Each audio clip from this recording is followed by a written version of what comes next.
L'érosion, en fait, c'est une action mécanique, soit de l'eau, soit du vent, qui va retirer des sols à la surface. Alors c'est un phénomène qui peut être tout à fait naturel, mais dans les surfaces agricoles, c'est amplifié par l'action de l'homme via notamment le labour. Et donc la grande aussi question, c'est que ça, ce sont des nutriments, c'est du sol, donc c'est des nutriments, mais c'est aussi du carbone. Et donc finalement, est-ce que l'érosion, ça va être une source de carbone ou un puits de carbone? Ça, c'est une question de recherche qui est encore très ouverte.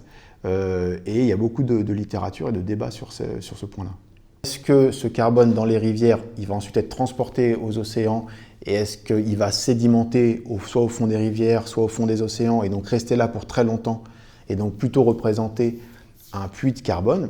Ou est-ce que pendant les processus de transport, finalement, le fait d'être un peu secoué, on va dire, va casser des agrégats de sol et va rendre disponible une matière organique qui n'était pas forcément initialement et qu'on va avoir une surdécomposition et par rapport à ce qui se serait passé s'il n'y avait pas eu d'érosion.